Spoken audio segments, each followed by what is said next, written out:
네, 안녕하세요. 저는 법무법인 세종의 문진구 변호사입니다. 오늘 이렇게 좋은 토론회에 참여의 기회를 주시고 첫 번째 기조 발표를 할 수 있는 기회를 주셔서 대단히 감사합니다. 네, 일단 화면은 준비되는 동안 제가 일단 말씀을 드리겠습니다. 제가 말씀드릴 주제는 NFT, K 컨텐츠의 새로운 기회가 되다, 이런 주제로 좀 말씀을 드리겠습니다. 저는 법무법인 세종에서 저작권과 엔터테인먼트 분야에서 약 11년간 업무를 해왔습니다. 그래서 오늘 법률적인 관점에서 NFT를 어떻게 보아야 하느냐를 중심으로 좀 말씀을 드리겠습니다.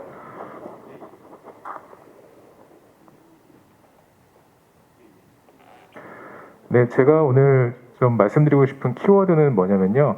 NFT를 중심으로 저작권, 그리고 소유권, 그리고 계약 및 약관에 대해서 좀 말씀을 드리겠습니다. 이 세 가지 개념이 법적으로는 가장 중요하다고 생각을 하고요. 그 다음에 누가 NFT를 만들 수 있는가, 그 창작자, 그 다음에 복제, 전송의 개념에 대해서도 일부 말씀을 드리겠습니다. 그리고 NFT 발행에 있어서 가장 중요한 주체 중에 하나가 마켓플레이스이기 때문에 마켓플레이스를 중심으로도 좀 말씀을 드리고요. 그 다음에 소유권이나 저작권보다는 덜 중요하다고 할 수 있지만 퍼블리시티권이나 취급권에 대해서도 일정 부분 설명을 좀 드리고자 합니다. 그래서 목차를 중심으로 말씀드리면 일단 개념에 대해서 간단히 설명을 드리고요.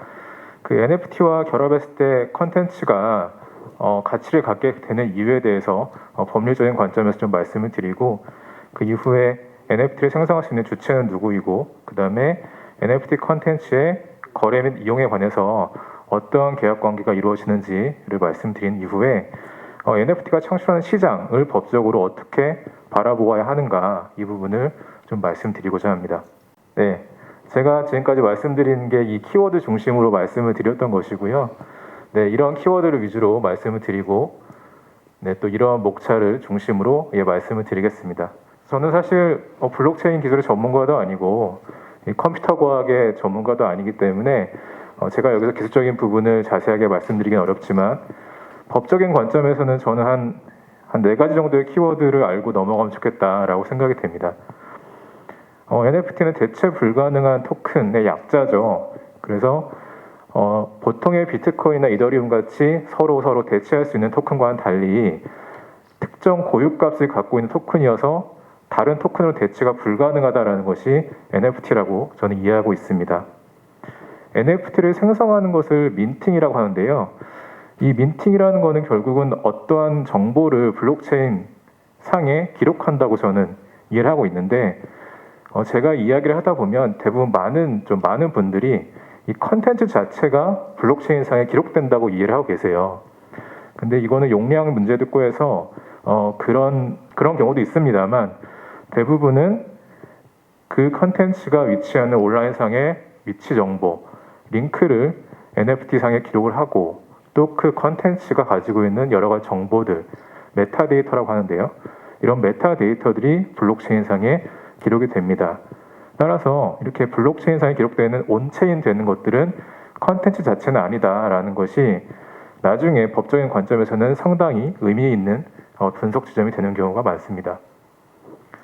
그래서 블록체인 기술은 여러분 다 아시겠지만 위변조가 불가능한 굉장히 신뢰할 만한 것이죠. 그래서 NFT를 디지털 인증서라고 많이들 표현을 합니다. 이게 아마 NFT와 관련해서 가장 유명한 이미지가 아닐까 싶습니다. 비플이라는 디지털 아티스트가 발표한 작품인데요. 매일 첫 5,000일이라는 작품인데 6,900만 달러, 우리나라 돈으로는 700억 원이 넘는 돈의 경매가 이루어졌습니다. 사실 이 작품은 정확한 제가 형식은 잘 모르지만 JPG 같은 이미지 파일일 거예요. 그래서 누구나 복제할 수 있고 너무나 쉽게 복제할 수 있는 이미지입니다. 예전에는 이러한 이미지 같은 경우는 복제도 쉽고 어떤 것이 원본이고 어떤 것이 복제본인지도 알 수 없기 때문에 그 가치를 인정받기가 굉장히 어려웠습니다.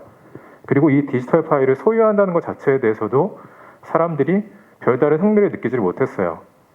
근데 NFT는 디지털 인증서이고 누구나 쉽게 이 파일의 소유자가 누구인지를 찾아 들어갈 수 있고 확인할 수 있고 그것이 의변조가 불가능하기 때문에 많은 사람들이 이 디지털 파일을 소장하는 것의 가치를 이제 느끼게 된 것입니다. 그런 흐름을 타고 저는 가치가 상승했다고 이해를 하고 있습니다. 여기서 한 가지 말씀드리고 싶은 부분은 사실 NFT로 만들어졌건 그렇지 않건 간에 감상에서는 별다른 차이가 없다는 것입니다. 그래서 이 감상적인 측면, 실물 작품 같은 경우는 소장하면 감상의 이익이 있죠. 근데 NFT 컨텐츠 같은 경우는 NFT라는 것만으로 감상의 이익이 생기진 않습니다.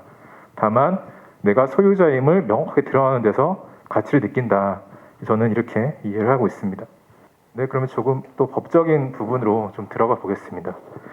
그럼 민팅을 할 수 있는 사람은 누구인가? 누가 NFT를 생성할 수 있는가?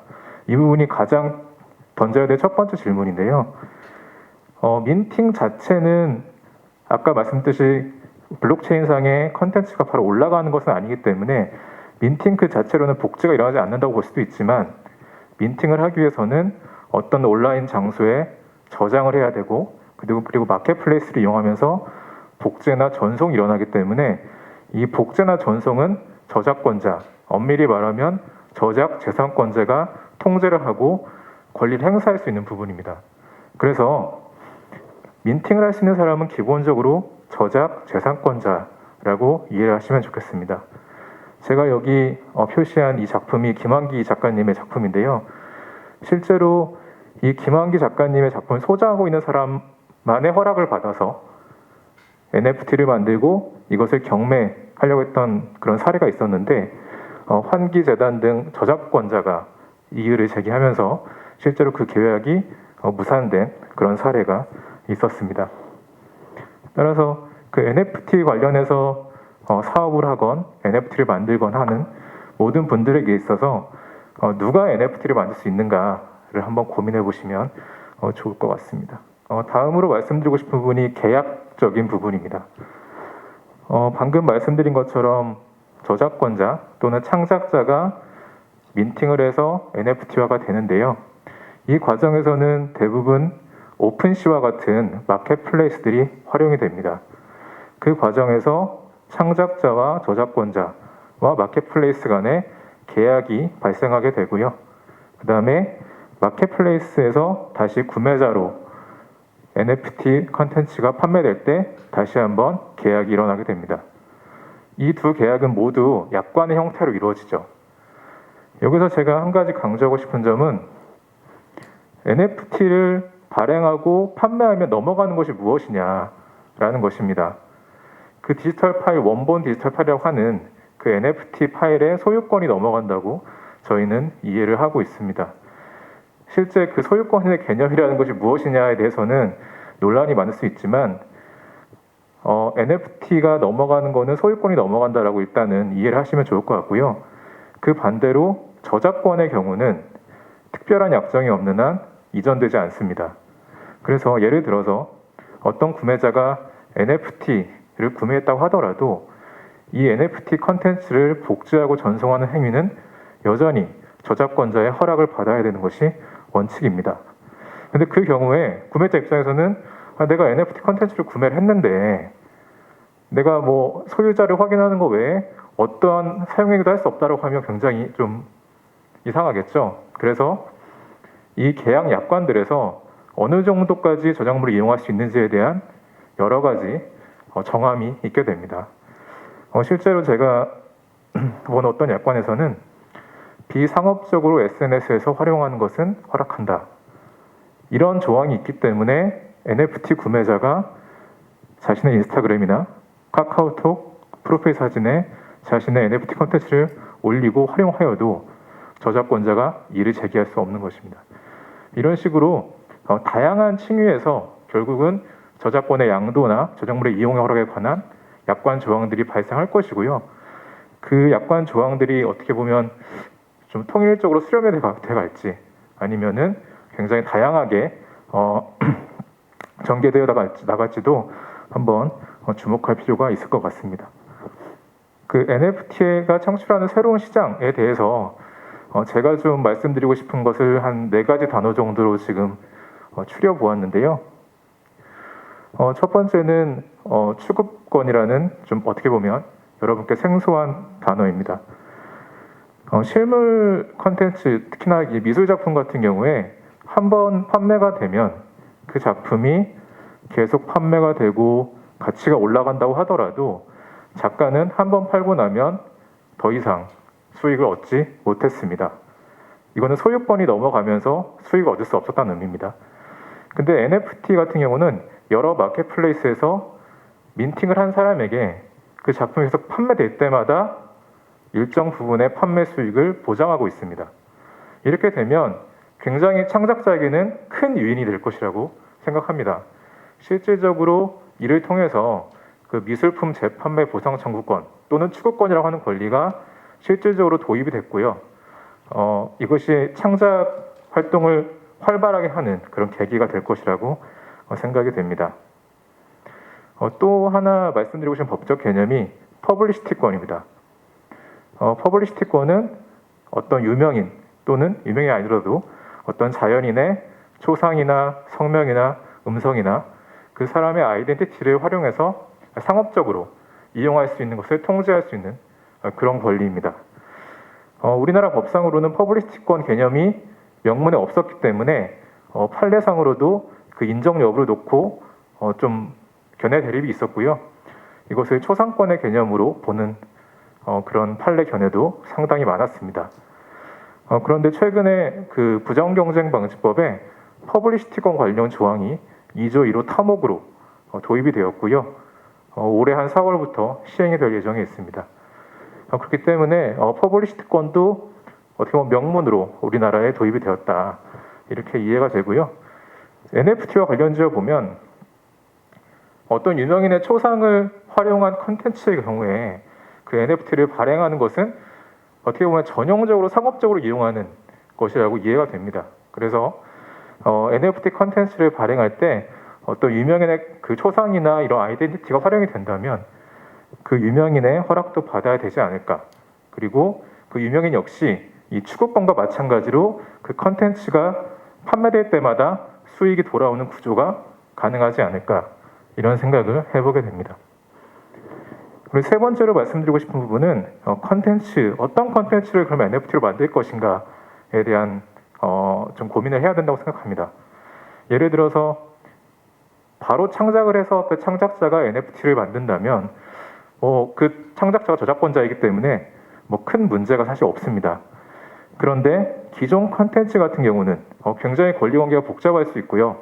NFT를 예정하고 만들었던 컨텐츠가 아니기 때문에 새롭게 NFT를 만들었을 때 권리관계를 어떻게 할지, 수익 배분을 어떻게 할지 이런 것들이 굉장히 고민이 될 수가 있습니다.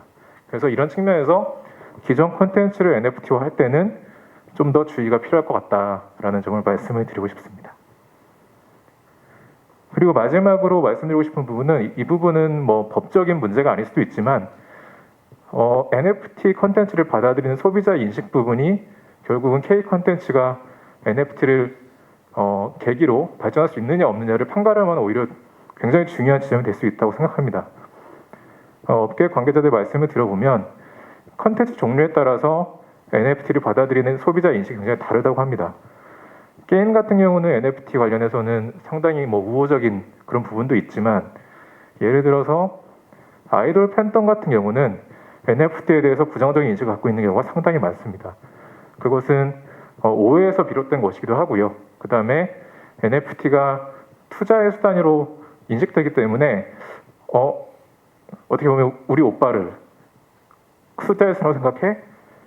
그 회사가 돈 벌려고 하는 거 아니야? 이런 식의 마인드를 갖고 있는 팬들도 상당히 있다고 합니다. 회사에서도 굉장히 고민이 많던데 그러니까 예를 들어서 굉장히 소량의 어떤 컨텐츠를 고가에 판다 이런 접근보다는 NFT를 조금 더 좀 편하게 좀 인식하면서 컨텐츠를 발행을 하고 그 이후에 자연스럽게 가치가 올라가는 이런 구조를 좀 고민하고 있다는 얘기 들었습니다. 이것은 비단 그 기업뿐만 아니고 NFT 컨텐츠 관련 사업을 하는 모든 회사들 또는 모든 관계자들이 한번 고민해 보아야 할 부분이 아닌가 이렇게 생각이 됩니다. 이상 제가 준비한 내용은 마쳤고요. 한 15분 정도 준비를 해달라고 하셔가지고 조금은 두서없이 말씀드린 부분이 있는 것 같은데 아무튼 제 발표가 좀 모쪼록 도움이 되었으면 좋겠고 나중에 토론 자리가 만약 있다면 그때 또 추가로 말씀드리겠습니다. 예, 감사합니다.